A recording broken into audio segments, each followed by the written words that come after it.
Так, всім привіт, я Дмитро, ви на каналі Уроков.нет, це Андрій. Андрій, вітаю. В двох словах про себе. От я себя этого не любил, вже 30 раз здоровались, але все рівно. Зараз знову відео пойде по одному місцю.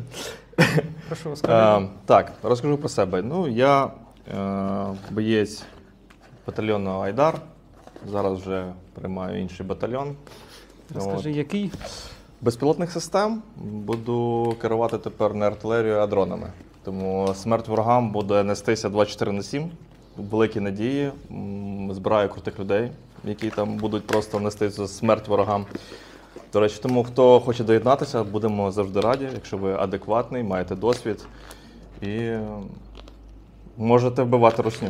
А якщо не можете, ми вас навчимо, в принципі. Тобто твої координати ми всі залишимо? Ні, мої координати лишати не треба. Ну, а куди?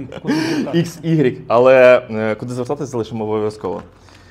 Тому про себе розказати, що я військовий вже 10 років, трошки потрогав зброю. Я тобі поясню чому. Що в нас з тобою дуже складна задача буде. Тому що в останньому відео, яке ми знімали на АК-12 попередньої версії, там натикали. І, до речі, така цікава ситуація. Росіяни не так тикають, як наші посполіти. У нас же ж розумні люди сидять, всі ж навчені. Да. І спусковий гачок назвали курком, все, біда, прям все. Понимаешь? Уберіть этого спеціаліста, зброя розряджена. Да. Тому у нас з тобою, нам треба розповісти, що ти у нас людина досвідчена. Я вже лиса, говно, це все понятно. Давай розкажемо.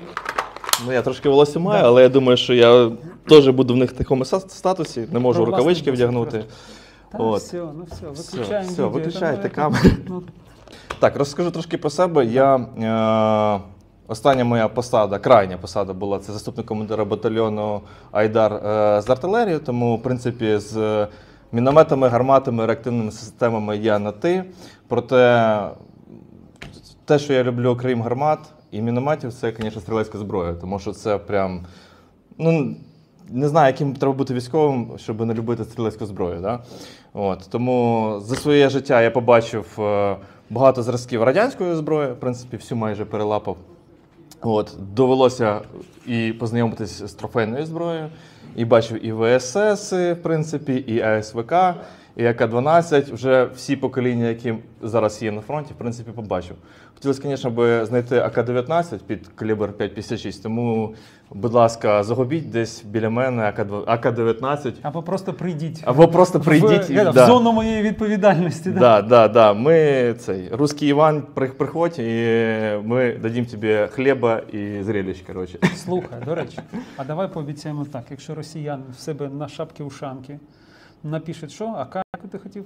АК-19. АК-19, то ти береш на себе зобов'язання не вбити. 100%. Та і так, ми там... Ті, хто здаються, ніхто ж їх не вбиває. Ні, У нас історія є, до речі, цікава. 22-й рік, Павлівка, беремо в полон морпехів російських. Їх привозимо до себе, годуємо, просто сидять на кухні, заходить наш зампотех такий, хопа, поздоровався з ними, подумав, що це взагалі наші бійці сидять. Вони сидять і думають, а що, пеною задувати не будете? Кажу, та ви що, дурні? І, в кінці вони кажуть, лишіть нас в себе, ми будемо воювати за вас. Нам казали, що ви прям такі страшні, робите такі звірства, а виявилося, що все не так. Тому деякі росіяни, побачивши, як ми живемо, такі кажуть, скрепи скрепами, а тут набагато краще, тому дивіться. Напишуть, що брехня. З якого підрозділу, пам'ятаєш? Так, щоб вже знаєш більше конкретики. Це, здається, 150-та дивізія була, чи 155-та, я не пам'ятаю, хто там були. Хто був в Павлиці, він розуміє, особливо командир Каскад, якого ми взяли в полон. Не вийшло з ним особисто познайомитись. Проте, поки він не був в полоні, ми з ним спілкувалися, так би мовити. Називав нас в радіоефірі? Називав нас безбожниками там, то вже інша історія. Обіцяв Кадирову віддати? Що? Обіцяв Кадирову віддати? Ні. У нас були такі близькі відносини, ми один одного поважали, в принципі. Насправді приємно мати такого ворога, який прям має якусь честь все ж таки. Тому, доволі такий непоганий був командир, його, здається, поміняли. І воює він далі. На жаль, був на Мар'їнському напрямку, проте, не знаю, він це чи не він, проте людина доволі досвідчена з Криму. був. От, і доволі таки балакучий. З якою зброєю ти мав справу? Саме стрілецькою?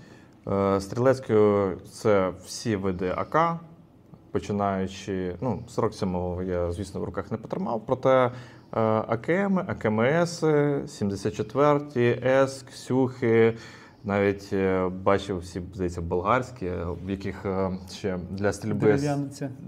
Ні, в них там, здається, відкидається для стрільби з підствольного гранатомета там, на газовій трубці. Я не пам'ятаю, що це за модель АК була, але в Бахмуті я навіть такі зустрічав калаші. Тому калашів побачив доволі багато.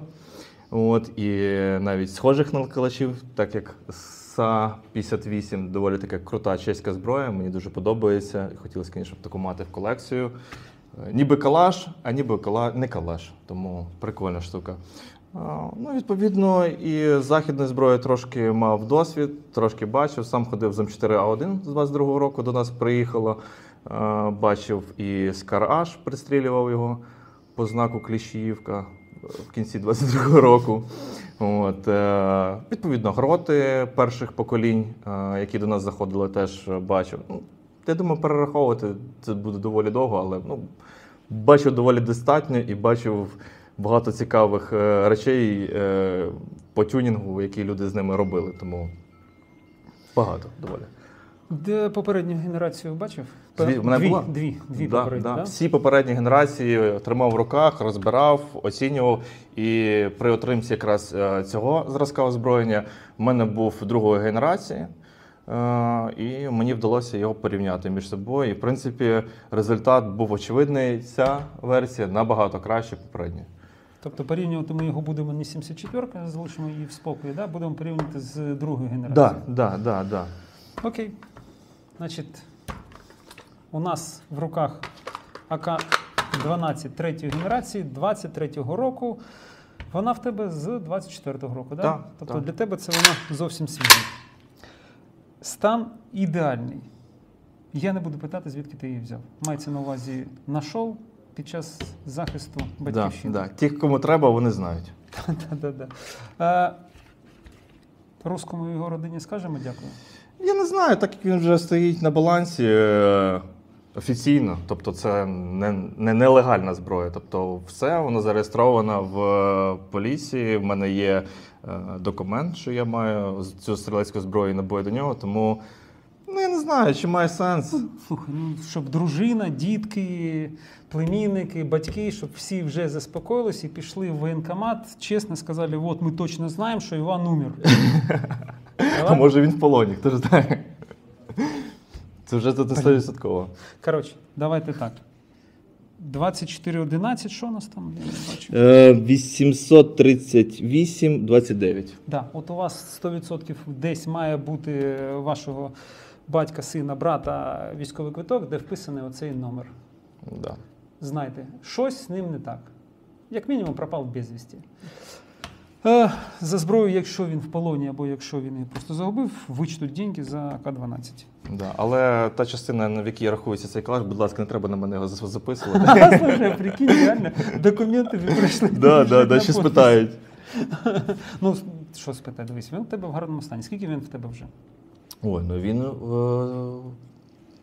другий місяць. Другий місяць. Другий місяць. Окей. Давай пройдемось по зовнішньому вигляду.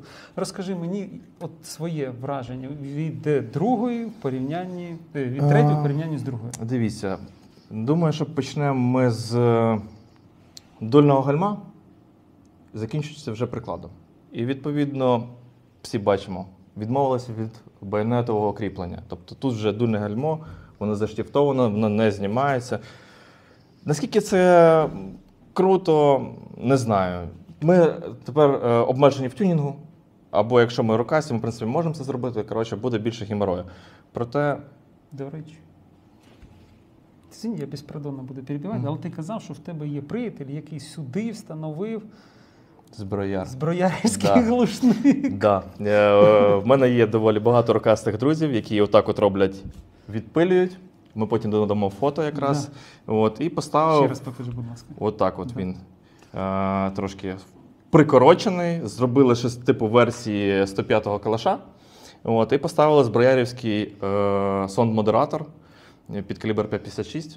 Він чудово працює, тому нарікань немає. Головне це зробити технічно правильно, тому що якщо ви робите це некрепшим умом своїм, то можна просто пошкодити стрілецьку зброю. Тому хто не вміє це робити, не раджу.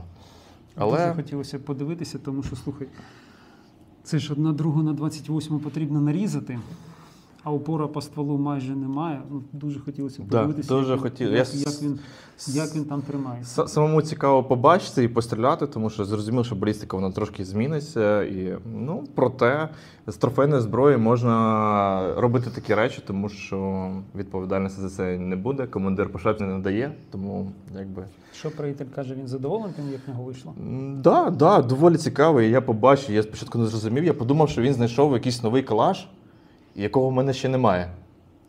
Проте, трошки придививши такий зброєвський ДТК, глушник, що, як це? Він каже, я просто відрізав. І проте відрізають стволи зараз доволі часто. Тому що, наприклад, мої побратими з 74-го розвідбатальйону, Талів, він просто взяв ПК, відрізав ствол, нормально його зробив, і в нього є така маленька іграшка, яка доволі зручно брати з собою в машину, з машини. Там є навіть відео, де Ксена, дівчина така бойова, оперує з цією зброєю, тому доволі круто. І так багато хто робить. Якщо буде можливість, то фото і відео також. Так, обов'язково. Вставимо в наше обов'язково. відео. Безумовно, це обмежує варіанти його тюнінгу. Прям зовсім. Росіяни просто зробили, що АК-12 тепер має ПМС.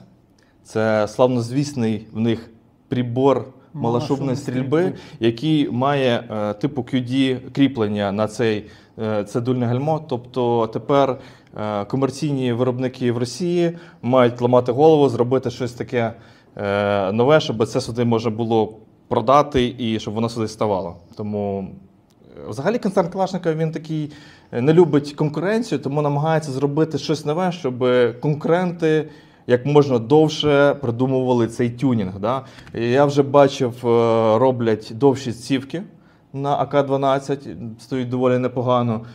Тому тюнінг все ж таки він з часом робиться, проте поки вони не зробили, вони можуть продати як можна більше своїх витворів. Але наскільки я розумію, Росія не забезпечує всіх бійців ПБСами, ПМСами, ПЗРПЗ. Як каже сам концерн, вони поставляють зброю в тій комплектації, яку замовляє сама частина.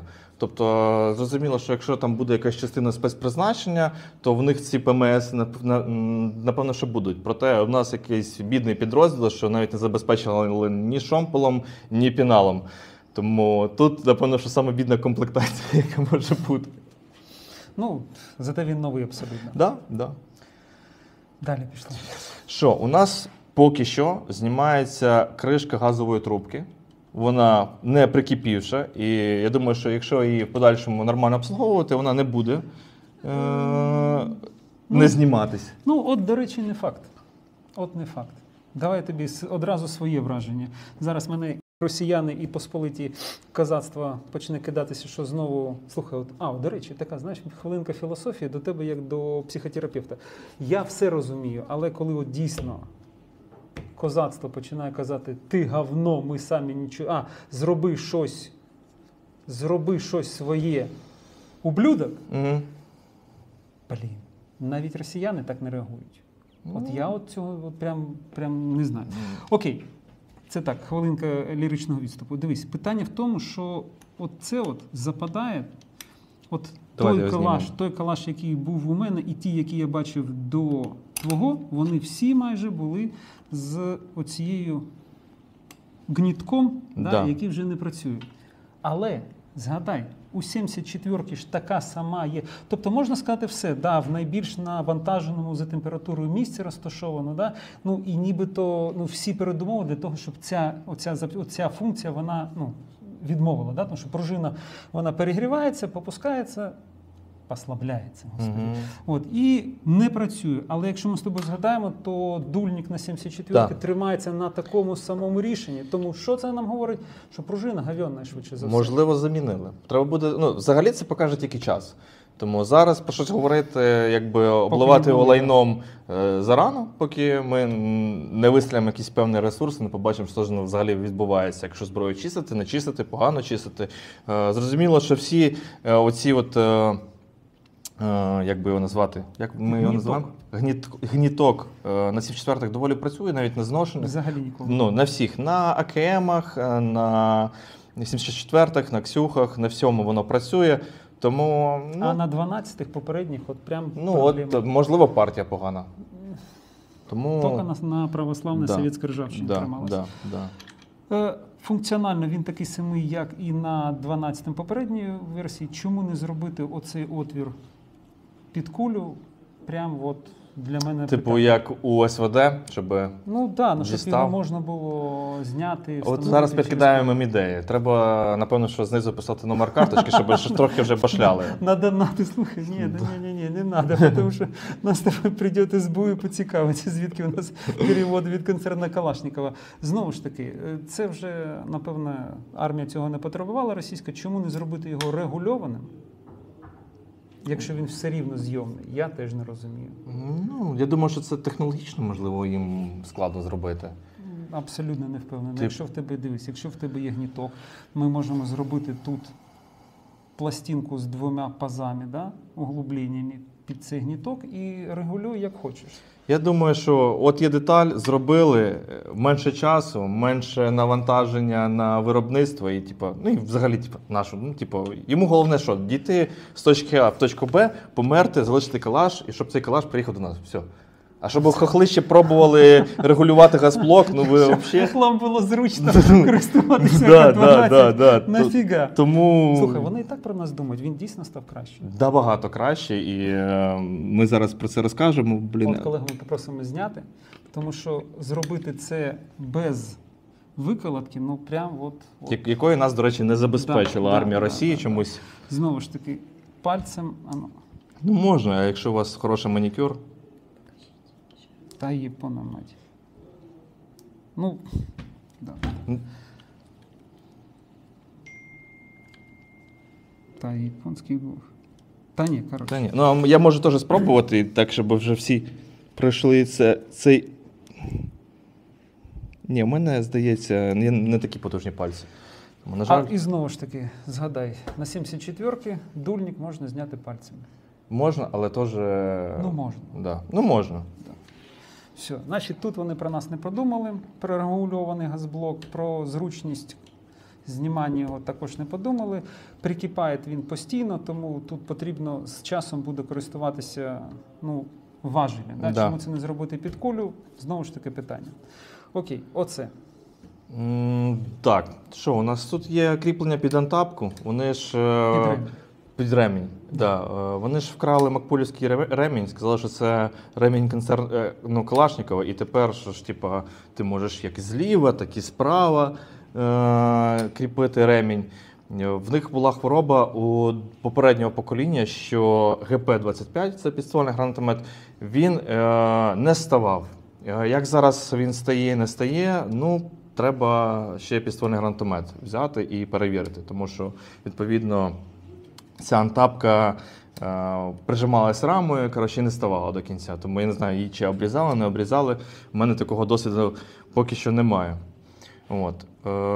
А ти користувався взагалі ГПшкою на калаше і окремо? Да, звісно. Кажуть, звісно. що окремо набагато зручніше. Роблять, так би мовити, називаємо кастиль з пружинними демпферними, тобто приємніше стріляти. Проте мені більше подобаються вже західні зразки, наприклад, той же самий М320. Крутий гранатомет. Україна має доволі ще кращий, це Форд 600.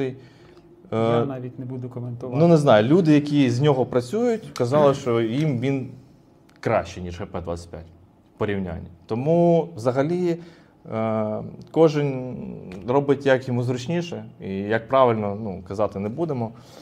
Тому я тримав цей Форд 600. Як на мене, він зроблений так, щоб прям спробувати оторвати і відкусити пальці. Не стріляв ніколи, до речі, з форта 600, а от з М320 стріляв. Я Прикольно. наскільки пам'ятаю, в Фартовському навіть гільза не підважується і її там прям підставив. Я його бачив останній раз там місяці 4 назад. Але наскільки я пам'ятаю, на Фартовському, окрім всього, ще й гільза. Ну, ти зрозумів, вона не підважується, як от, умовно кажучи, в голодкоствольній рушниці, коли ти її переламуєш, і там гільзу просто подіщу виковирій.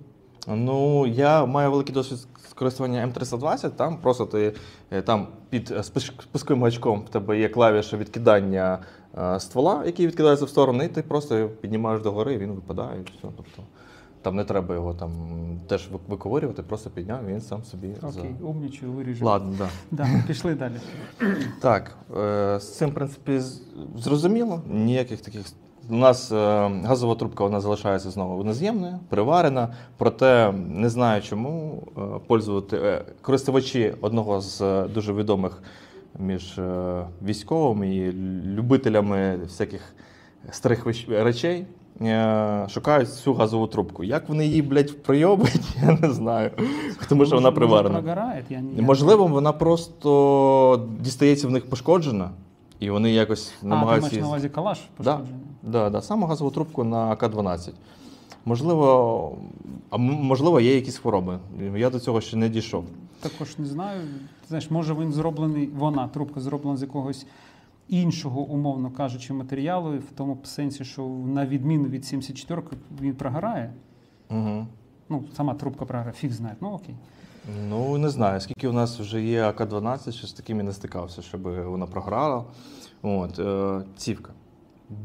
Зробили краще, ніж було попередньо. Тут, якщо подивитися, вона, як мінімум, не гойдається.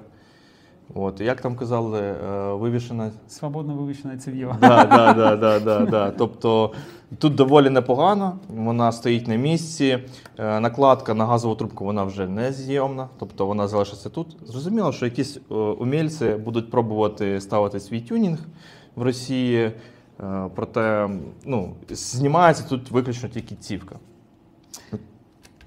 Прям отлично зроблено. Да, у порівнянні з попередньою версією, там, де оця цівка, вона була дійсно вільно вивішена, торкалася ствола, накладка на газову трубку, і потім це все таке було не опльоване, а плавлене.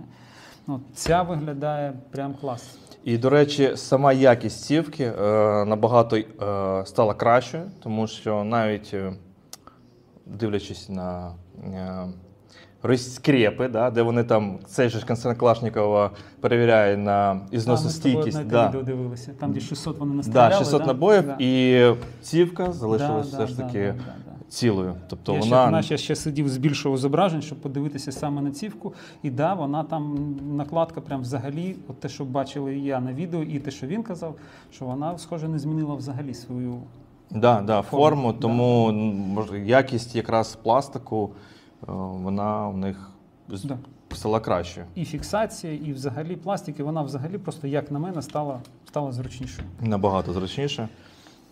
Я думаю, що вони могли б його зробити, звісно, довше, проте я думаю, що вони подумали про встановлення ГП-25, тому вона має такий розмір, але тут треба розуміти, що тобі треба комфорт або користування додатковими якимось засобами. Як і там, господі, зенітка зробить. Зенітка, так, по-любому зробить. Далі, що у нас? У нас є пін фіксації кришки ствольної коробки, який змінився з флешкового типу на такий, як зараз ми бачимо. Тобто, якщо раніше, коли ти береш новий калаш, і ти намагаєшся дістати цей пін, а потім він ще зношується, він тепер буде гойдатися. Це, на мою думку, він набагато краще, комфортніший. Але фіксується? Фіксується, так, трошки важкувато. Проте, маючи грубу силу якусь, зараз у когось там серце кров'ю обливається. Він просто ще трохи новий, тому треба його, напевно, що трохи підтягувати. Є. І, тобто ми точно знаємо, що плоскогубці мають йти разом з автоматом Калашникова. Нам не тільки виколотку до нього не додали, шомпол, а ще мають бути штатні десь плоскогубці. В них же ж є новий Багнет. І якщо пам'ятаємо, навіть старі радянські, з нього ж можна що хочеш зробити. Я коли вчився, ми там і як газовий ключ використовували його, тобто, можливо, якби в поєднанні з цим воно може просто вибити, напевно, що викладки з піналу. Якби у нас була, то ми б це б зробили. Блядь, головою дерев'яною своєю. Так стоїш, шлемом. Да, кулаком, да. Тобто кришка у нас стає доволі легко. Тобто з цим ніяких проблем немає.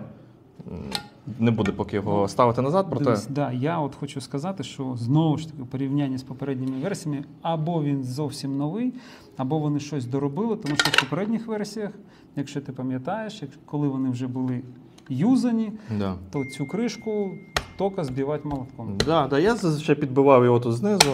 Проте зараз, бачите, це можна зробити власноруч, і я думаю, що якщо ми зробимо це частіше, то думаємо, можливо, ми далі зможемо без додаткових якихось матеріалів, інструментів це зробити. Ну, це час покаже. Це ж, знову ж таки не зовсім добре, якщо ми з тобою розуміємо, що воно розбалтується, і через це ми зможемо його руками вільно робити. Відповідно, він розболтався. Узел. Ну, тут вони можуть подивитися на буржуйський AR-15, да, де ми можемо набоєм теж якби дістати піни фіксування апера і ловера. А я тобі возражу. Там ми виймаємо апера, ловера, піни, і у нас все рівно планка Пікатіні. Ну, тут, да, є нюанси в цьому плані. Нікуди не сміщається, розумієш? Вона в собі на апері. Те, як ти виталкиваєш піни, ніяк не впливає на ту оптику, на її пристріляність у порівнянні з цією кришкою. Далі, якщо пам'ятаєш, ми намагалися там підтягувати цю пружину, проте вона у нас менше гойдається. Проте з заводу можна гратися туди-сюди, з фіксатором цівки. Якщо є час в окопі, то в принципі можна розважатися. Знімати, не знімати. Я думаю, що ми пізніше її знімемо, подивимось. Ну, знімаємо. Знімаємо. Колега, попрошу вас, будь ласка. Значить, знімається вона, в принципі, так само. Тобто, дивіться, да? От зараз пружина на місці і, маючи часте натхнення, в окопі можна погратися отак от. Значить, виймається так само, пружина, там змінилася форма, змінився.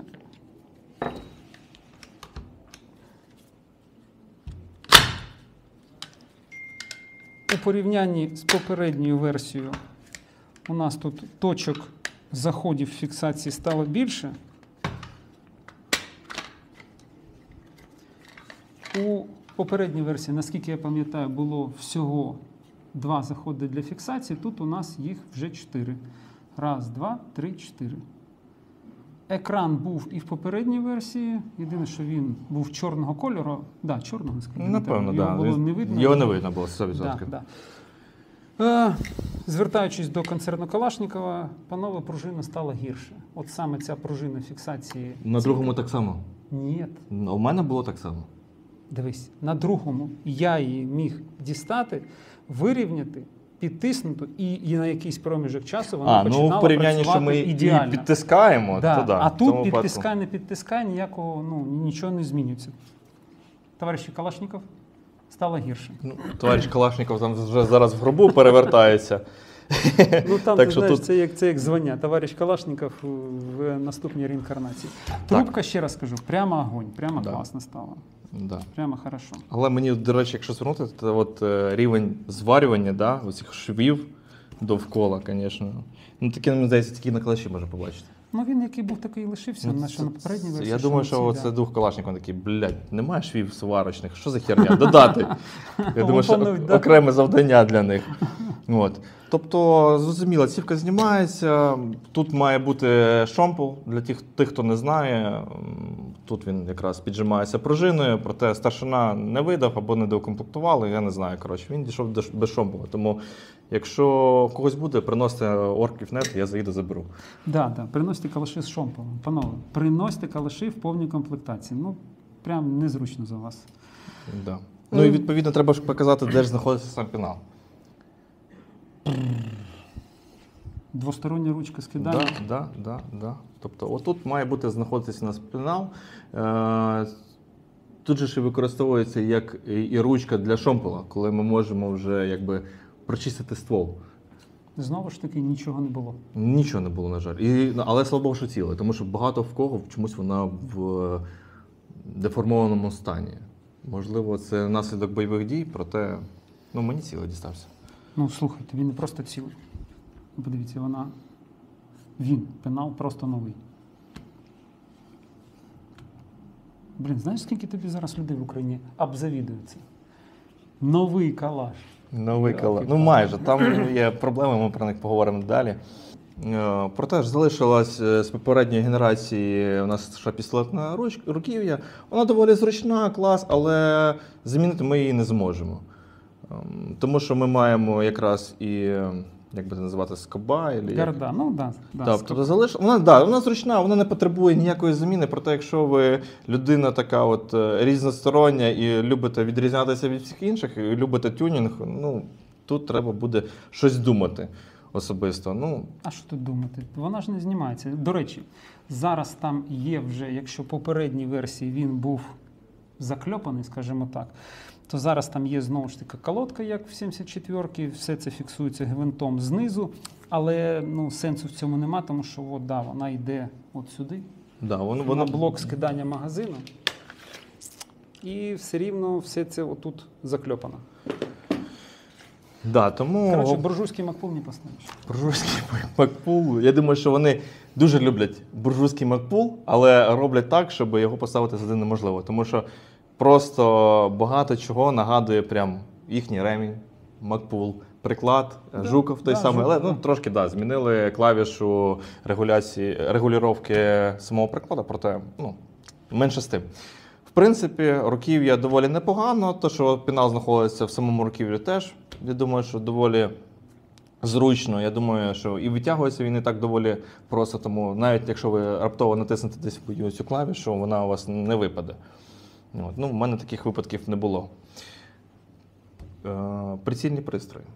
Це те, що дійсно вони змінили. І деякі, звісно, Росія з диоптричними прицільними, вони взагалі, це ж буржуйське, це ж неможливо. Сюди попадає капелька води і фаховий спецназовець російський вже не може вести бій. Не знаю, як це так, звісно, але проте.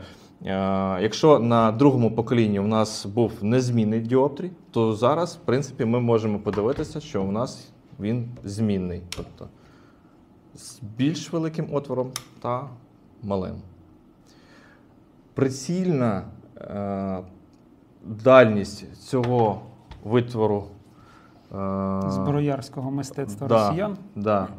Вона змінилася. Якщо в попередньому поколінні було 800, зараз у нас 600 метрів прицільна. Це можна побачити на самому. Тут є циферка 6. Тобто регуляція, це регулювання дистанції, це у нас натискання на сам діоптрій і відповідно крутим, мутим, так як нам цікаво. І відповідно класична буква П, як і на всіх зразках озброєння Калашникова. Тому в даному випадку мені подобається.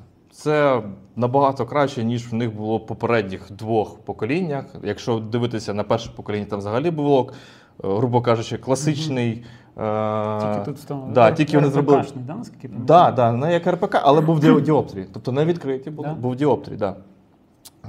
Проте друге було вже без регульованого і 800 метрів.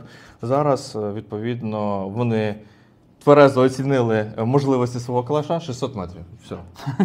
Скажи, будь ласка, як тобі, якщо порівнювати діоптер і відкритий прицільний, як на 74-ки? Чесно кажучи, що стріляти можна з одного, що і з другого. В принципі, все це залежить від навичок стрільця, і казати, що одне краще іншого, це неправда. Знаєте, це як постійний супротив володарів BMW і Мерседеса. Одні кажуть, що... Зря ти це зараз сказав. Там зараз такого натикають. Тому кому як подобається. Мені подобається стріляти як із відкритих калашовських, так і з діоптричних платформ АР-системи. Тобто неважливо, абсолютно. Якщо взагалі неважливо. Взагалі неважливо. Якщо ви Ну, ні, звісно, якщо ви там прям такий гуру мистецтва стрільби, і вам прям не подобається діоптричні, ви там переходите. Ну, росіяни всі ж за відкритий взагалі. Ну, да. От, їм подобається, тому що це з радянського, там Мосінка, в них Палочки там прочисні. палка, стрілялка. Да. Це ж ви ж розумієте, зараз людей перевчати. Ви що? Вони ж це ж спочатку поясни, як прицілюватись з відкритих пристроїв, а зараз діоптричні. Зараз от поясни, куди, що, як цілитись, все. Ні, ну за великим рахунком, я думаю, що старшина може взяти ножовку по металу і пропілити.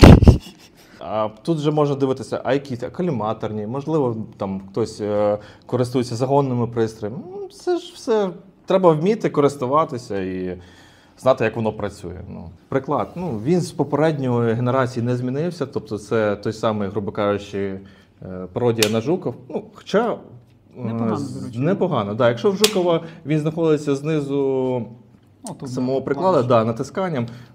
Такий спосіб теж доволі він зручний, мені подобається. Тобто, прям, я б сказав, по-махпулівськи.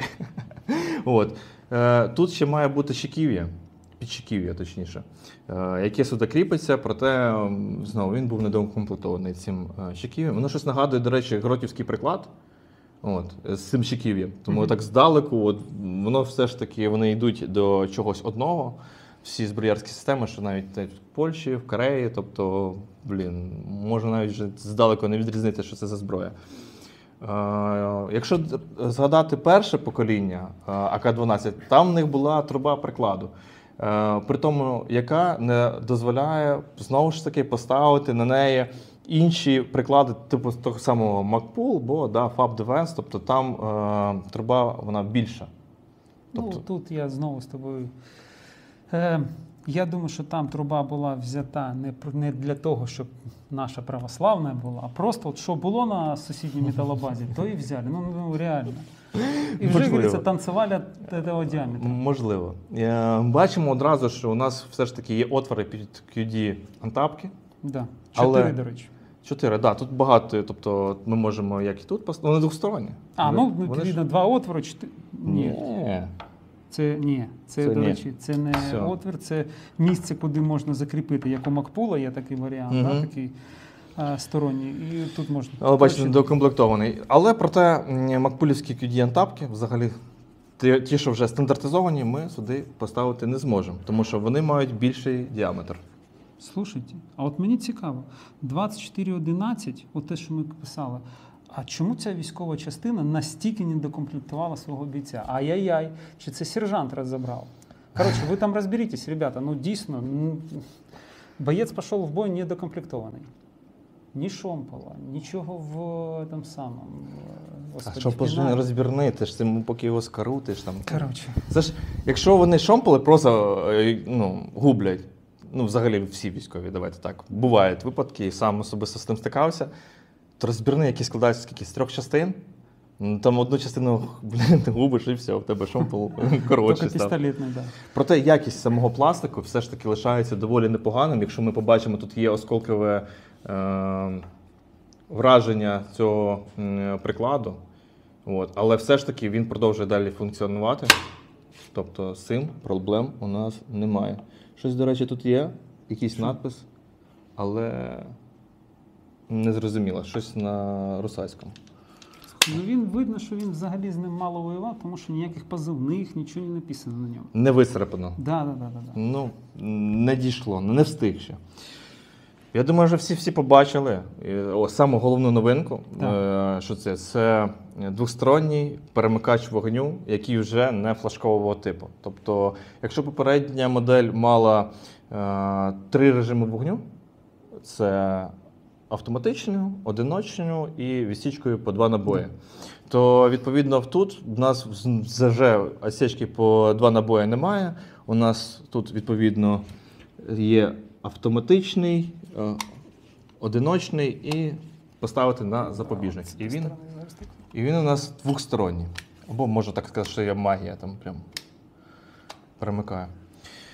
Єдиний, звісно, нюанс, що коли в тебе зброя знята з запобіжника і вона трошки розвернута до землі, вона гуляє. Тобто можна, як в барабани, настукувати якусь приємну мелодію для себе. Використовуючи цю шпільку По-любому. і оцю шторку, можна прям там розлікатися. Да, можливо, використовувати як бубін або якийсь, коротше, музикальний інструмент. Доволі непогано, зручно, і це, напевно, що треба було зробити ще давно. От, зброя клас. Ну, типу, от в цьому круто зробили. Єдине, що вона у нас незйомна. Тобто ми її зняти не можемо, цей перемикач вогню. Якщо все ж таки якийсь вузол з цього перемикача вогню вийде з ладу, то все, до побачення, телебачення.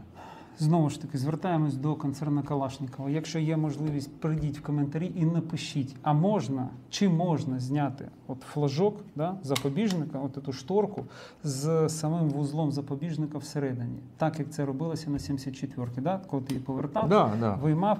Отут, попереднє передвідео я спробував це зробити, я не зрозумів. Оце все таке враження, що воно ніби має бути зйомним, а насправді чи розкльопано, чи фіг його поймеш. Коротше, оце для мене залишилось загадкою в цьому зразку. А насправді перемикач зроблений приємно у порівнянні з всім тим, що було до цього. Хоча, я тобі чесно скажу, я не стрілець, ти мене зараз виправиш, але мені оця лапка, яка була на попередній, її можна було підшліфувати під себе, і вона була доволі зручною, як на мене. Але все ж таки є нюанс. Через що більшість росіян, поганих поки, бо хороші, ви знаєте, які вони є, коли брали перший раз її в руки, натискали з максимальним зусиллям на цю якраз лапку, вона перекривала їм спусковий гачок. Через що вони думали, що вони взагалі зламали цю зброю. Ну, відповідно, чесно кажучи, коли сам це зробив, так само подумав, що щось тут не так. І, відповідно, стрільці по власному вже звичці, коли ми ставимо палець в безпечне положення, цей флажок нам заважає зробити це, коли в нас стоїть одиночний режим стрільби. Тобто ми не можемо поставити, нам незручно. І постійно палець він вже самостійно падає на спусковий гачок. Погоджуюсь. Да, тому в цьому плані. Проте, треба ж пояснити людям, чому ми не маємо... Так, знову треба до грубої сили. Чому в нас немає відсічки по 2 набої? Це не тому, що якби концепт став розумнішим і пішов шляхом. Слухай, находять легенди, що це ти чув, ні? Сам Шойгу сказав, а нахрена це? Він тоді ще був, ні, реально, є така легенда, що сам Шойгу подивився і сказав, та ну нахрена це треба. Насправді, професійному військовому дійсно не треба. Тому що військовий зможе відсікти постріл по 2 набої, просто прорахувавши навіть в голові там слово 22, як це колись вчили в радянській армії, потім і в нашій армії так само вчили. От. І, відповідно, зворотні механізми приберемо, щоб було більш видно. Ми бачимо, де встановлений цей перемикач вогню. Тобто у нас і видозмінився сам УСМ, От, і відповідно, де в нас стоїть перемикач вогню. Ті, хто вже мав досвід користування АК-12, пам'ятають, що у нас якраз тут стоїть механізм відсічки по 2 набої. Тобто тут треба було обирати або відсічки по 2 набої, або все ж таки перемикач вогню. Відповідно, якби була можливість їх зробити відсічку по 2, то я думаю, вони б зробили в будь-якому випадку. Вони рахувалися все їхнє ноу-хау. Ну, слухай, це ноу-хау ще у 80-х, наскільки я пам'ятаю, в Радянському Союзі вже було розроблено, випробовано і визнано нахрен не нужним. А ми, в смислі ми, слава Богу, не ми, а вони вирішили це в нульових повернути як велике ноу-хау.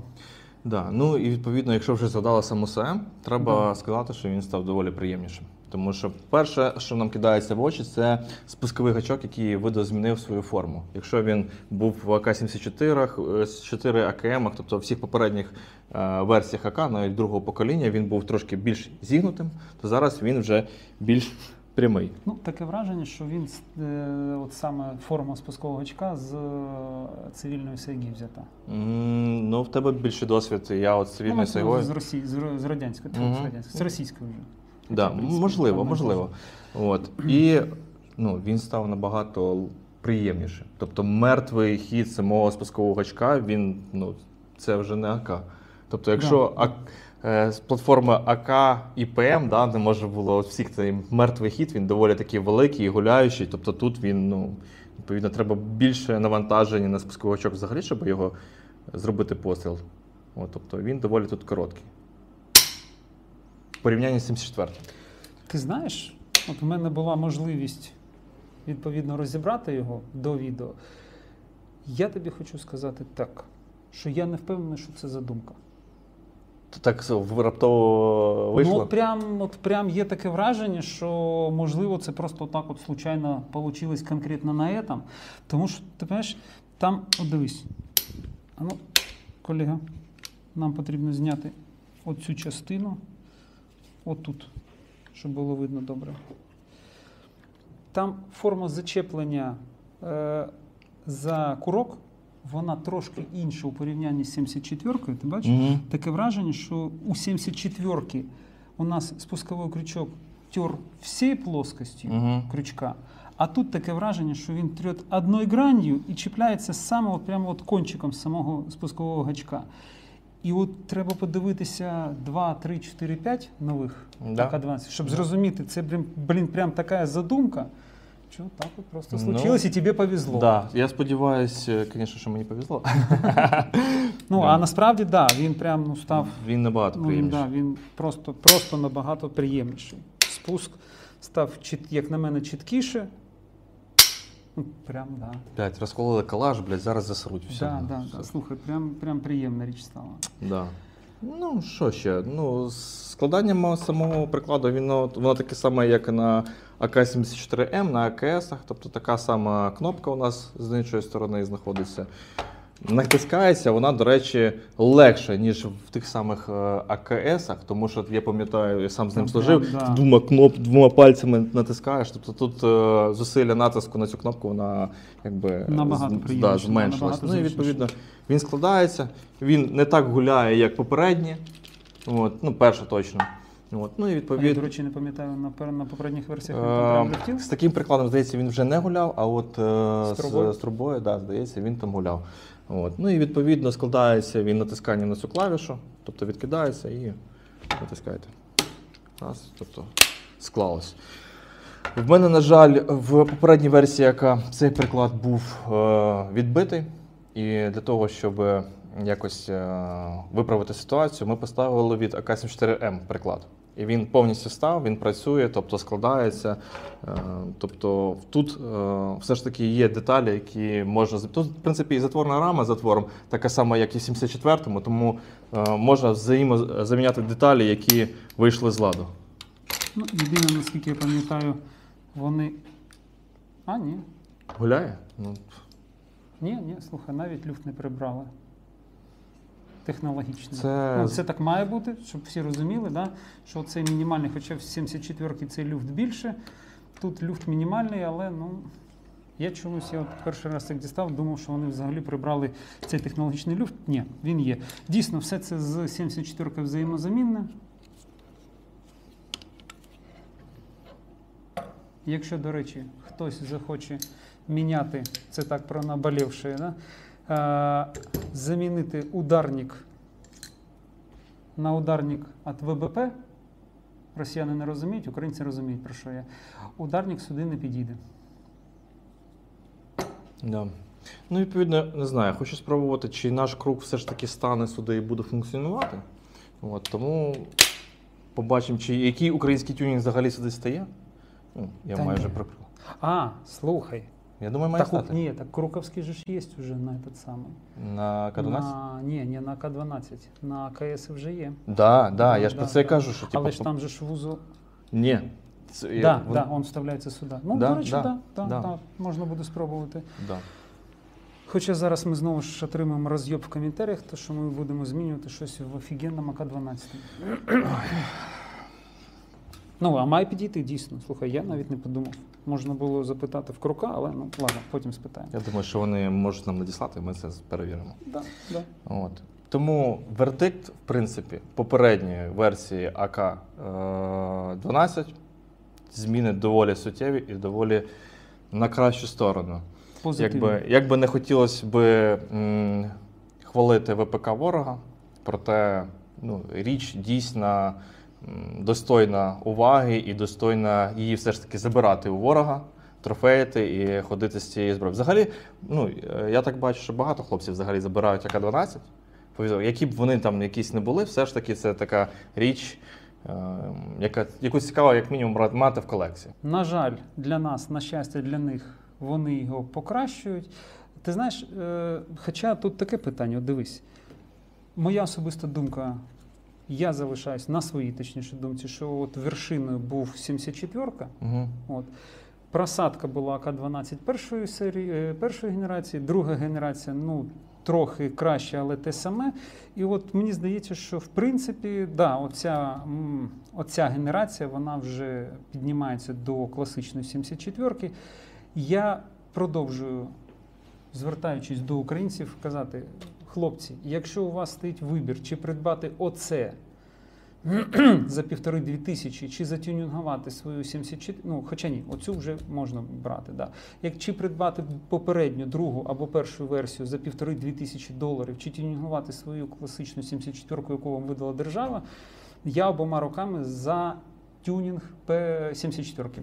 Перша, друга генерація – говно. Вот это прям, да. Да, це прям варто уваги. Да, це прям дуже добре. Вона, на мою особисту думку, ну, зовсім трохи перевершує 74-ку завдяки планки Пікатіні. Ну, не вже є обв'яз, да. Ну, у нас війна просто диктує вже мати якісь обв'яз, да? Тобто це ЛЦУ, оптика, коліматорні приціли. Стандартна АК-74 цього не може зробити. Зрозуміло, що росіяни йшли своїм шляхом, де у них був ласточкин хвост, де були АК-74М прийняті на озброєння, і у них там вже кронштейни під їхні 1П-87, оптичні прилади, але зрозуміло, що не може встановити те, що треба на голий калаш. Тому його треба в будь-якому випадку тюнінгувати. Тому в даному випадку це те, що диктує на сьогоднішня війна. Все ж таки. Від себе додам, що вони покращують, полегшують і здешевлюють його виробництво. І, на жаль, для нас не в... От все це, наскільки я розумію, оце як мінімум стає мімовське, тобто, ну мім, коротше, да? Це вже не фрезероване, це вже не литво, це все зроблено методом мім. Він не стає гірше, оці вузли, які вони змінюють, він дійсно стає схожим на зброю. Дійсно. УСМ у нас змінився, але УСМ від 74-ки сюди підходить з єдиним моментом, що він не стає на Він не стає на запобіжник. Да? Тобто він стріляє, перемикається з одиночного на автоматичний, все працює. Єдине, що, на жаль, не працює запобіжник. Ну, виключно через форму самого колеги. Виключно через форму самого цього вузла, який відповідає за перемикання режимів вогню і за постановку зброї на запобіжник. Я пробував вставляти сюди ОСМ від 74-ки, все працює, все хорошо, вогонь ведеться, одиночними, автоматичними, ну, умовно ведеться, да? От, запобіжник не працює. У порівнянні з другою генерацією ОСМ, я вже казав і повторюю, що проблема другої генерації, на мою особисту думку, принаймні те, з чим я стикався, це оця качелька, да, як її там назвати, коромисла отсічки по 2. Останній Калашников, який я бачив, росіянин загинув саме через проблему з осічкою по 2. Ну, треба розуміти, що, в принципі, ствольна коробка у нас залишилась незмінною з того самого 74-го калаша. Тобто мені в 22-му році потрапив до рук вже зламаний АК-12, і я вирішив попрактикувати, поставити відсічку на 2 на АКМ. І це мені, в принципі, вдалося. Але зрозуміло, як в Радянському Союзі, так і зі зброєю Радянського Союзу, російського, за допомогою напільника. Але він став, він працював, тобто взаємозаміняємість деталей все ж таки вона лишається, тому що, кажу, ствольна коробка і технічні отвори, вони лишилися незмінні. Ну і це знову ж таки добре. Взаємозамінність це знову ж таки добре. Ну, від себе, слухай, ти все сказав, тут мені додати нічого. Да, він дійсно, зараз русські там приободрились, він дійсно стає треба приободритися, що цей стол вже у нас. Ну, так, але Тому бляха-муха, скільки це- їх залишилось ще з того боку, розумієш? Це да. Це Ми правда. будемо дивитися ствол? Да, обов'язково. Ну і знову ж таки, ще раз, ми вже це проговорили, але я ще раз звертаю вашу увагу, наскільки стало зручніше. Я просто от цей вузол, Він доволі зручніший порівнянні набагато. з другою генерацією. Принаймні зараз здається, що він став краще, він не заїдає, його не потрібно збивати молотком. Це от, якщо він там через 1000, 2, 3, 5 тисяч пострілів в умовах бойових дій залишається таким самим зручним для його знімання, прям, вибачте, але респект.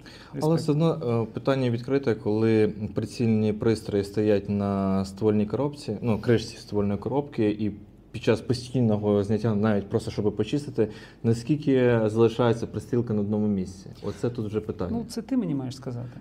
От якраз Чи твої колеги досвід він покаже, наскільки воно лишається, тому що навіть встановлення, зрозуміло, механічних пристроїв, воно, напевно, що мало вже бути давно, тому що у нас було це коротка лінія. Зараз воно стало довше, проте чи треба буде її постійно допристрілювати? А що каже твій приятель, який стріляє з глушником з Брайера? Він же ж, напевно, використовує каліматор? Так. І що каже?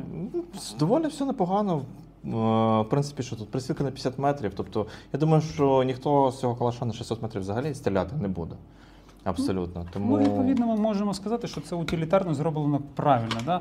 І незважаючи на те, що все рівно дійсно залишається люфт в будь-якому випадку, що люфт мінімальний настільки, що дозволяє прицільно стріляти. Тобто, якщо у нас зараз немає піна, без піна, він гуляє, я думаю, що ми зараз що встановимо, може буде показати, що люфта там майже немає.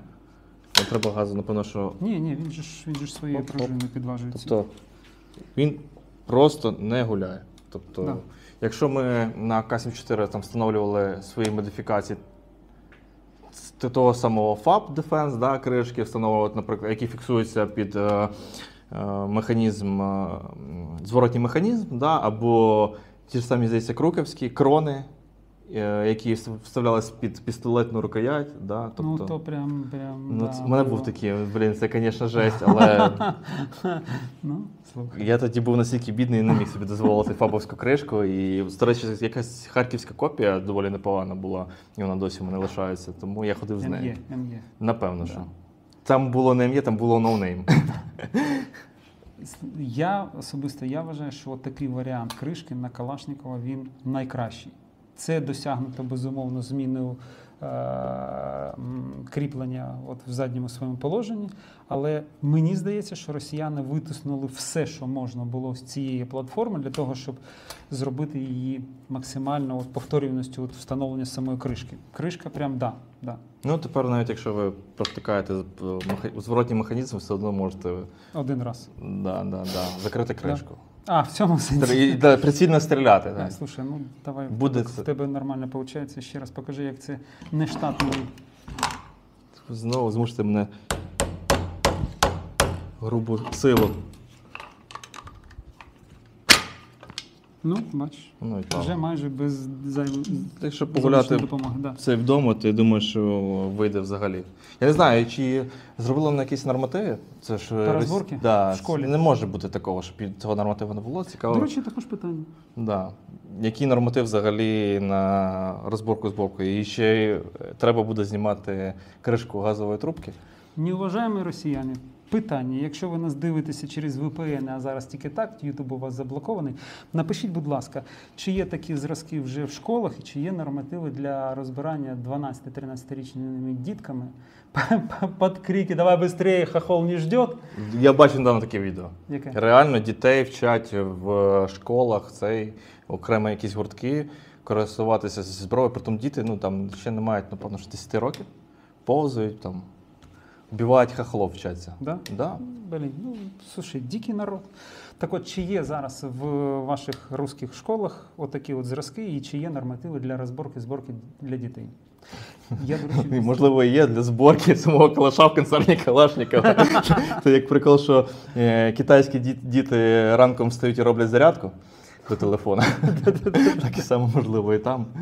До речі, ти мені сказав, я ніколи не розумів, можна казати, я просто не розумів нафіг цей отвір.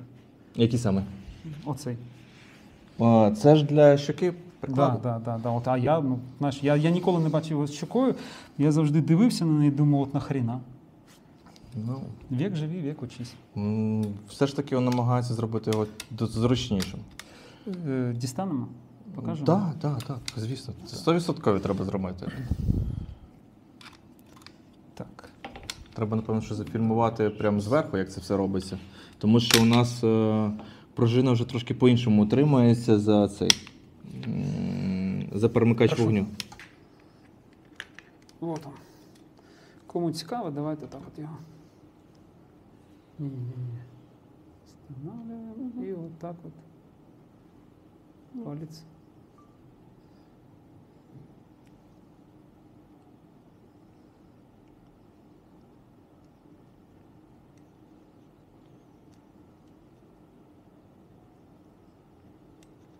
Ну, розбирати ми його не будемо. Все інше всередині таке саме.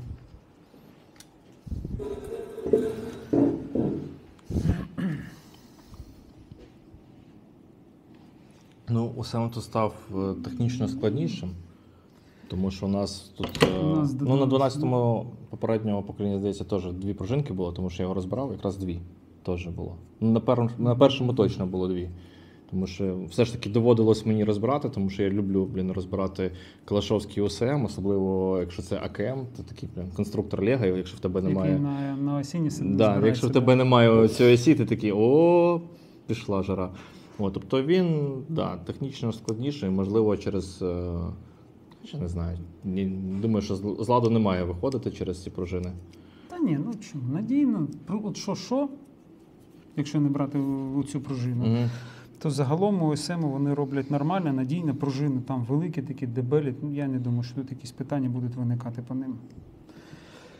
Ну, відповідно, ця пружина, вона така сама, як і на всіх попередніх? Трохи, ні, бачиш, вона змінена, тут же ж немає цього, вона ж чіпляється зараз не блок, заводиться от. Ну, трошки відозмінена, проте, в принципі, можна показати, що фіксація...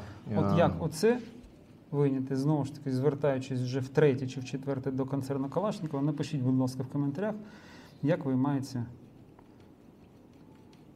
оцей вузол. Ніфіга не зрозуміло, пробував зліва направо, справа наліво. Можливо, він знімається грубою силою, проте ми ж не варвари, не будемо ламати зброю. Я, може, і варвар, але я дивлюсь, що потім, опять же, ти мене в глаз за те, що я поламав, тому і ні. Ні, я тобі кажу, я пробував і так, я тобі скажу чесно, знову ж таки, не при тобі буде сказано. Я думав, що якщо оце я бачу. Якщо оце відігнути, його можна вивести, буде провернути і потім винести. Ніфіга. Не працює це так. Чекаємо технічну документацію від концерну. Від концерну Калашникова, будь ласка, направте к нам. І будемо бачити. Ну, відповідно, може побачити фіксацію самого руків'я пістолетного. Знову ж таки, колега, будь ласка. Фіксація руків'я повернулася. Закладна колодка, як в 74-ки. Ну, в принципі, все зрозуміло, все зрозуміло, в цьому сенсі все як раніше стало. Ну що, резюмуючи, що ти скажеш? Я скажу, що ця зброя все ж таки достойна вашої уваги і, в принципі... Якщо хтось хоче в мене її придбати... Ну, я зброєю не торгую, я зовсім не такий, мене держава забезпечує. Тому, в принципі, зброя варта уваги, в принципі, в користуванні, якщо ви її трофеєте, то, в принципі, користуйтесь, класна штука. Якщо будуть певні якісь, звісно, нюанси по ньому, можна завжди написати нам в коментарях, і ми тоді вже зробимо якусь обґрунтовану думку загальну. Ствол забув подивитися, ствол подивимось. Можливо, треба було, звісно, трошки почистити. Кого? Ствол. Ага, ствол, я думав, бароскоп. Так, а бароскоп не мешало бы. А можно бумажку? Блін, а воно ж так відривається, ладно. Варвар тепер я. Так, щось краще не стало. Угу.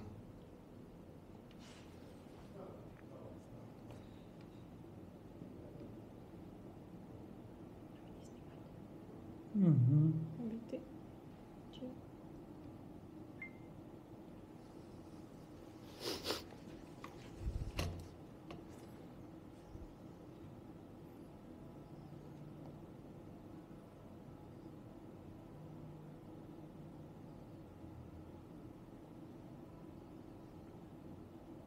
Ну, слухай, все класично для автомата Калашникова.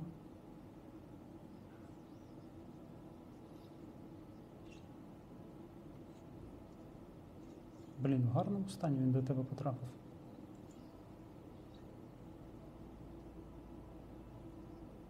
Трохи, безумовно, начищений, але стан прям ідеальний. Зараз подивимось, що у нас там на пульному вході. Ти з нього ще взагалі не стріляв? Звичайно. Якраз одразу заїхав до вас. Думаю, що скоро він потрапить нарешті на польові іспити. Ну, слухай. Стан близький до ідеального. Якщо відчистити, то я думаю, що він прям... Це відчиститься. Це швидше за все бруд.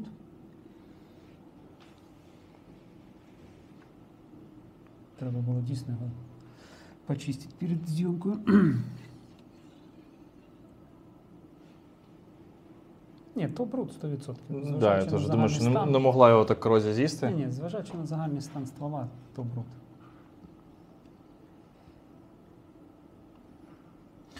Проте мені здалося, що в деяких місцях почав хром ніби тріскатись.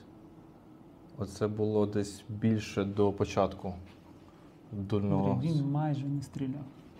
Та коли він встиг би? Ну, ага. Дали в руки, приніс, віддав. Все.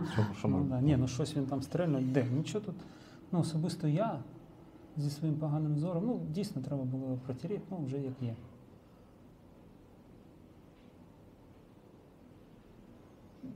Під брудом важко сказати, але дивись, для Калашникова в нього стан ідеальний. Ну, так. Да. Розгара хрома я тут не те, що там осипі.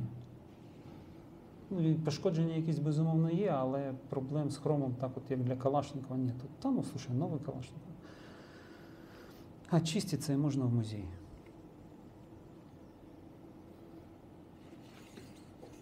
Блін, ну, прям класно. В дуже гарному стані. Тому, в принципі... І він вже, ну так, якщо можна, він на частину чи на тебе? Ні, він на мене. Тобто, яка взагалі була процедура? Я приходжу до відділу поліції, приношу з собою зброю, кажу, що в мене є трофейна зброя, я хочу її задекларувати. Вони, відповідно, її фотографують, беруть з мене пояснення, я пишу заяву, що я зберігатиму цю зброю для відбиття збройної агресії проти Російської Федерації і зобов'язуюсь після кінця військового стану війни переробити її на мисливський карабін. Тобто протягом 3 місяців віддати її і прибрати, відповідно, автоматичний режим. Тому що в такому випадку в мене є і цілком законно. І так само декларуєш кількість набоїв, які в тебе є. Тобто...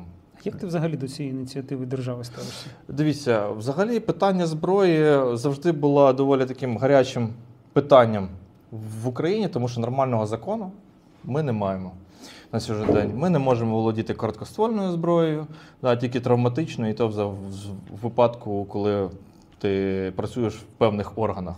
Тобто наш громадянин для захисту себе не може піти купити. В даному випадку ми можемо легко отримати зброю, притом легально. Ну, в моєму, там, знаєте, я чув багато протиріч, що ось після війни в тебе її заберуть, або будуть, ти попадеш в якусь базу. Ну, я чесно, за трофейна зброя, чесно задекларована. Якщо навіть в мене її заберуть після кінця війни, ну, я володію цивільною зброєю, і для мене це не страшно абсолютно. Тобто для мене це от зразок автоматичної зброї під калібр 5,45, який я легально можу транспортувати. Мені виписали документ, що я маю цю зброю, вона для мене задекларована, записана кількість набоїв, яка задекларована з цієї зброї, і відповідно. Питання короткоствольної зброї, я знаю, що її мало, її несуть, її декларують, проте в меншій кількості, але це ж знову питання нашого законодавства, тому що ми не можемо мати після кінця війни короткоствольну зброю, і зрозуміло, що їй прийдеться віддати. От, тому люди декларують, але я знаю, що в будь-якому випадку вона лишиться в когось захованою, закопаною. Хтось все ж таки і не несе цю зброю, тому що переживають, що ця зброя буде в них забрана. От, тому що чув випадок, що десь в Києві хтось приніс зброю, а вона виявилася користувалась під час Бучі, і її забрали як доказ. Тобто, ну, але це на рівні чутків, зрозуміло. Ну і відповідно ми не можемо поставити на баланс кулемети. Тобто це в законі прописано, що РПК, ПК, Браунінги, утьоси, за жаль, поставити ми не можемо. Тому, а хоча б було б круто мати ПК вдома, я про це дуже мріяв, але мені чітко сказали, що ні, такого ми не поставимо тобі на облік. Ну, мене і не було, направду. 5 балів! От вчасно, на одному диханні. Да. Слухай, до речі, я от не пам'ятаю, в якому році, якщо мені не зраджує пам'ять, то в Штатах була така сама ситуація напевно, після Другої світової, чи що, з декларацією автоматичної зброї, і там держава зробила настільки розумно, це в Штатах, наскільки пам'ятаю, вона врешті-решт всю ту зброю, яку люди дійсно задекларували, вона залишила в автоматичному режимі, дозволила, і там люди володіють що до нашого часу цією зброєю. Так, там в залежності від штатів є, її загалом там розігрують на аукціонах, так ти вже її вільно купити не можеш, тому її, от саме на аукціонах ти можеш її придбати. Саме ту зброю ти можеш придбати, користуватися автоматичним вогнем. Чесно кажучи, я був нещодавно на полігоні, я не знаю, говорити про це не говорити, але зараз 3D-друк робить такі речі, коли в тебе на цивільній арці з'являється фолавто, це незаконно, тому так не робіть, проте, не знаю, це все питання чисто законодавства, і людина, яка взагалі хоче скоїти злочин, зрозуміла, що вона знайде можливість дістати те, що їй потрібно для скоєння злочину. Це не значить, що людина, яка хоче скоїти злочин, піде в магазин, купить автоматичну зброю і піде його собі скоювати. Зрозуміло, має бути алгоритм, де людей, які підозрілі, взагалі не мають її отримувати ніяк, і роздати просто зброю цивільному населенню, нарешті.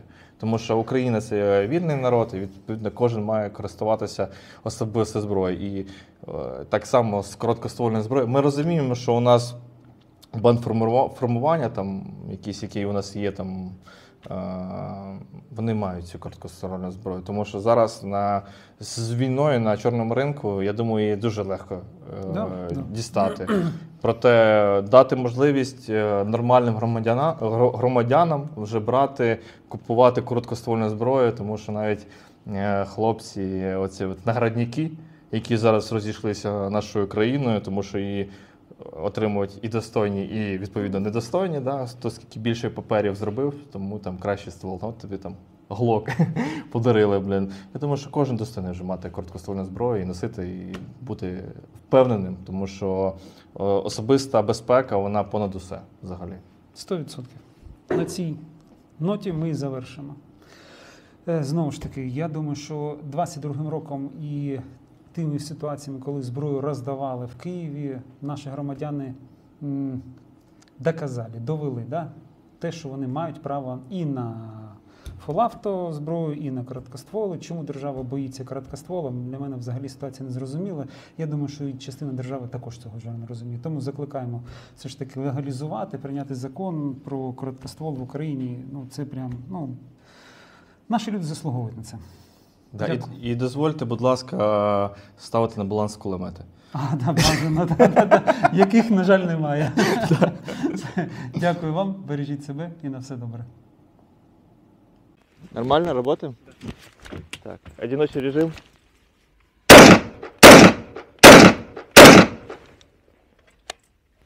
Автоматика.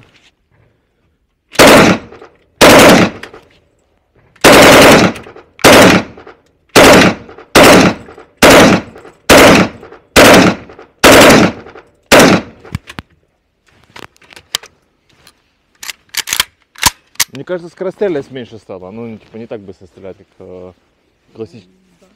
Здорово. Привет. І звук зовсім Нічого. інший. Это тот телефон ведомый. От звук Хто ви набагато інший. Да. О!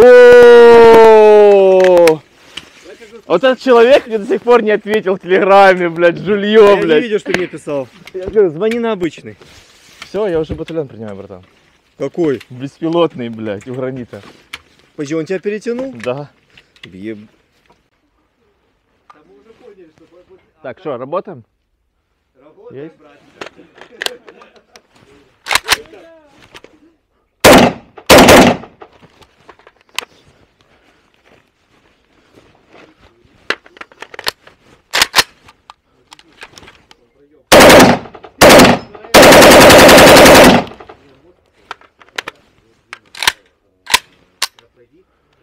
І доволі приємний звук в нього, в принципі, від 74-го відрізняється. Можна так от почути різницю. І по відчуттям, ніби скорострільність автомата зменшилась. Тобто він не такий скорострільний, але це, можливо, просто моє оманливе враження перше. Доволі, проте непогано.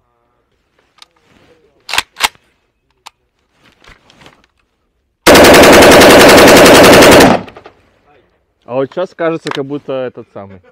Нормальная у него скорострельность. Он этот разогрелся. Працюем, да? Да.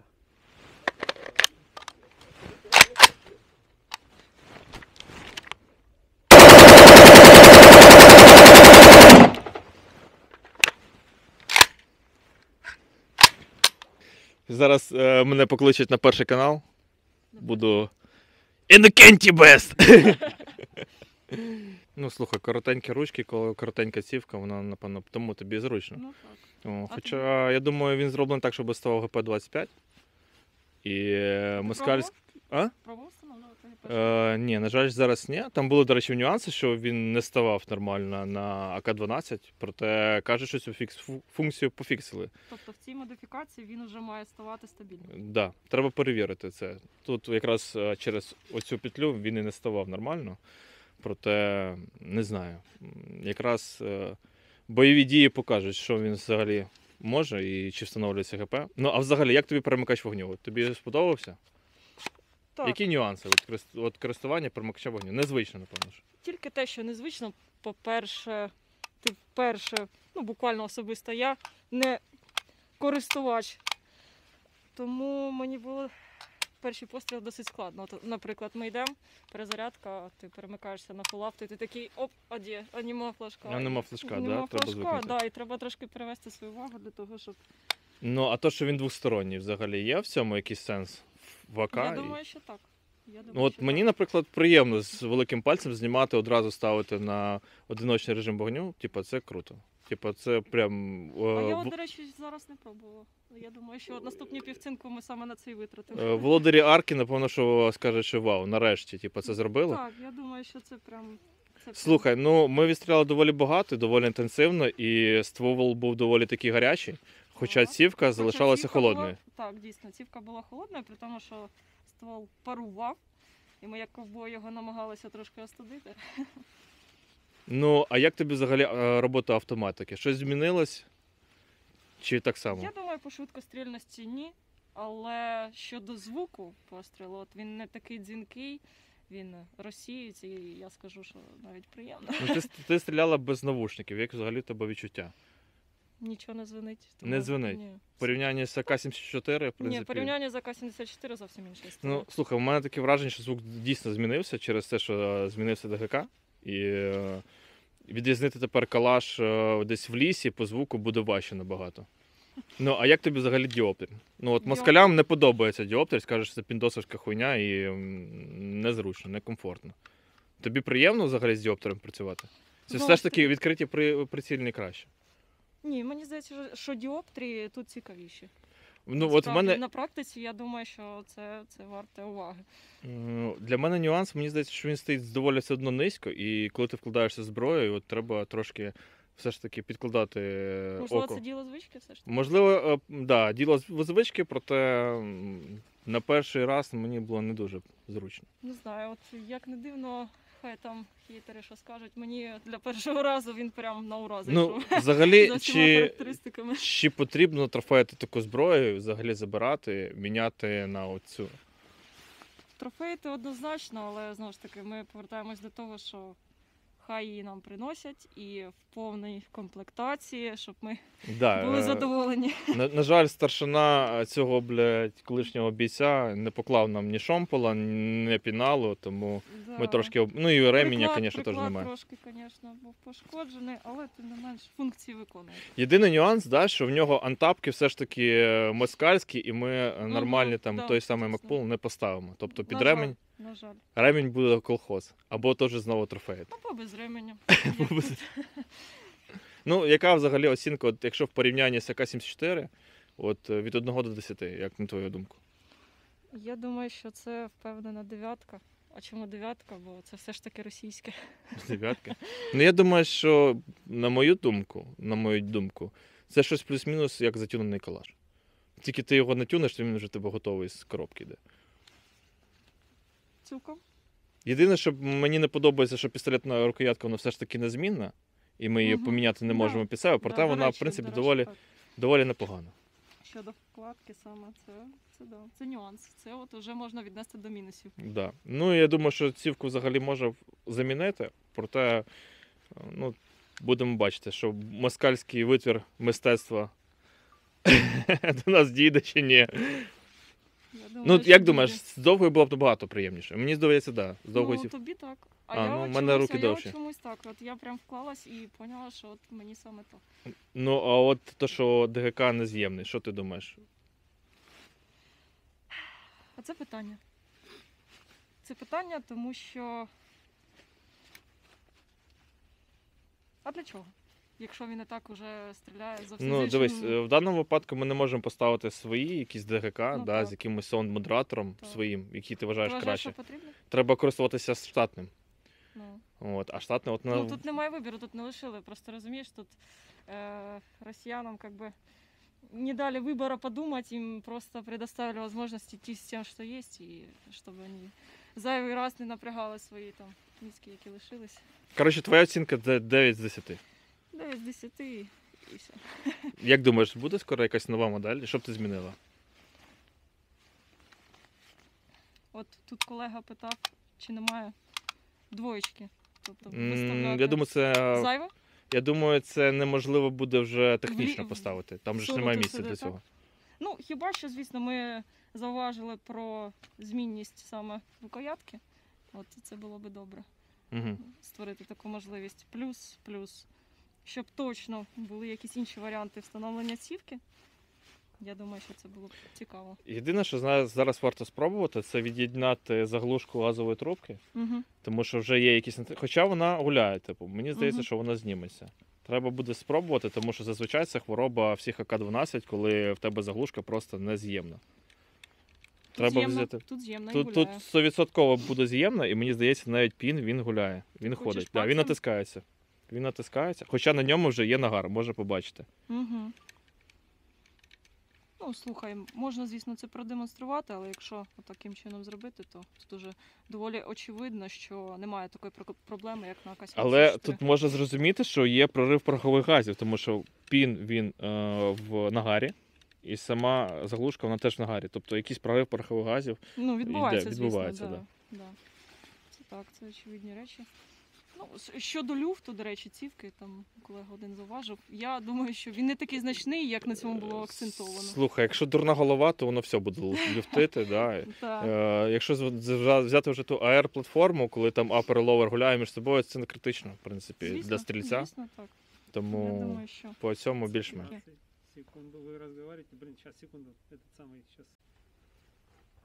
Так, що, да? Просто таке, да. да. А оно включено, кстати. Мы Да, там да. пишем. Тут просто не видно. Все пишется? Пишеться. Чути? Прийом. Повербанк вже сидить. Уже все. Повербанка не вивозить цієї катки. Прошу. Так.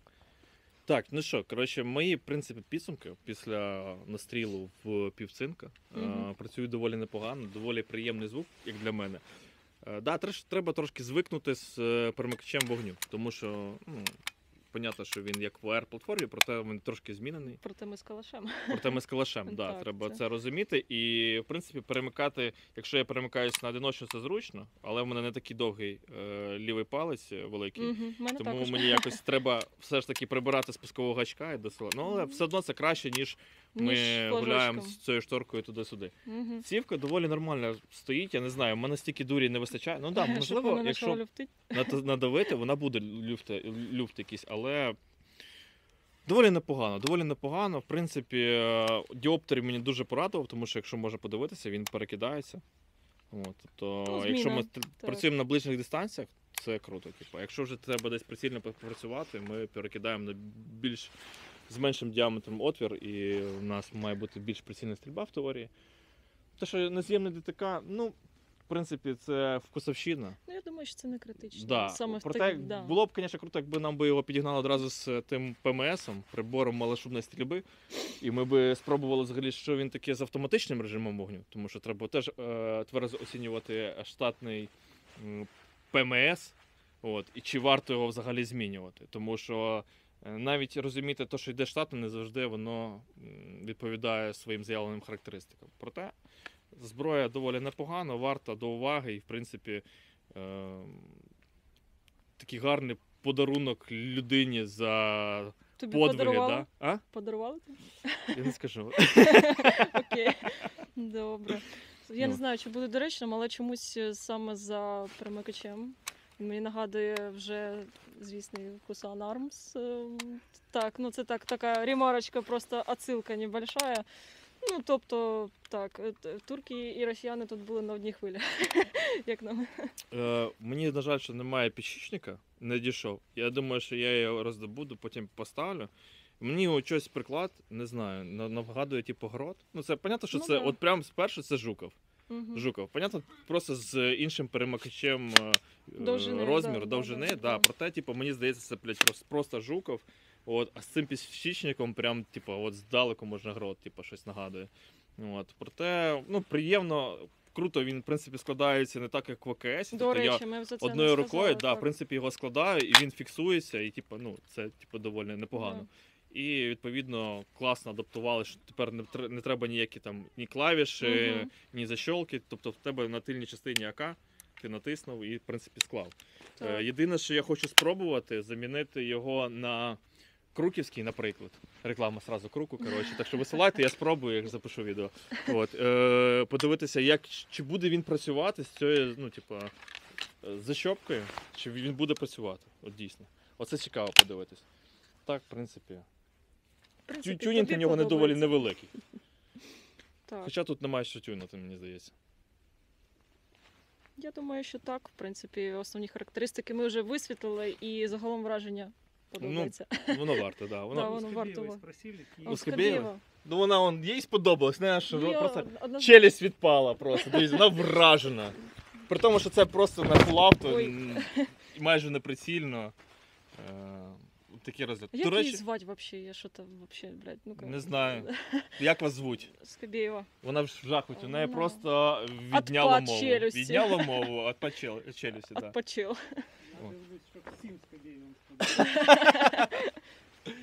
Вони просто вражені. Там до останнього не дійшло просто трошки. Нічого ще дійде. Що, на Добре. цьому, напевно, ми підсумуємо. Варто до уваги, в принципі. Варто до уваги. Да. Амінь. Чекаємо нових моделей. Хочу подякувати Андрію за можливість не тільки поглянути, подивитись на те, як всередині, з чого всередині складається АК-12, а ще ми змогли разом з вами випробувати його на полігоні, постріляти. Дякую Маші за те, що вона у нас працювала стріляючою моделлю. Да, і дякую ще Андрію. Да, до речі, я хотів би всіх запросити до себе в підрозділ. Ми створюємо безпілотний батальйон на базі колишньої 5-ї танкової бригади, яка стала 5-ю важкою механізованою бригадою, доволі з потужним таким от командуванням новим. От, мені випала честь очолити цей безпілотний батальйон, тому всі, хто мають бажання приєднатися до нас, хто володіє навичками польотів на дроні, FPV, можливо, водії, в кого є технічні навички збору дронів, доєднатися до нашого підрозділу і стати не просто справжнім військовим, а доєднатися до великої військової родини. Тому всіх запрошую. Якщо навичок нема, ви навчите. Звісно, навчимо. Головне це бажання. В наш час це бажання. Від бажання ми всі йдемо вперед. Якщо бажання, звісно, немає, то і навичок ми нормальних не здобудемо. Тобто, якщо людина прийде до вас і скаже, я хочу бути саме пілотом FPV, Звісно. то, ну, скажімо так, ти гарантуєш, ви Звісно, гарантуєте, звісно. що вона буде саме Звісно. навчитися і буде пілотом FPV. Звісно. Проте треба розуміти, що місць не так багато. Ми, на жаль, не бригада, не полк, батальйон поки. Нас мало, але ми 300 спартанців, грубо кажучи. Тому доєднуйтесь до нас і ставайте спартанцями. Отакий от він АК-12 третьої генерації. Мені теж сподобалось. Я постріляв менше, ніж колеги. Мені сподобалось. У порівнянні з першою генерацією, яка була просто говно, друга була, ну, трохи краще, але таке собі. Да, третя генерація мені також дуже сподобалась. Дякую вам. Залишайтесь з нами.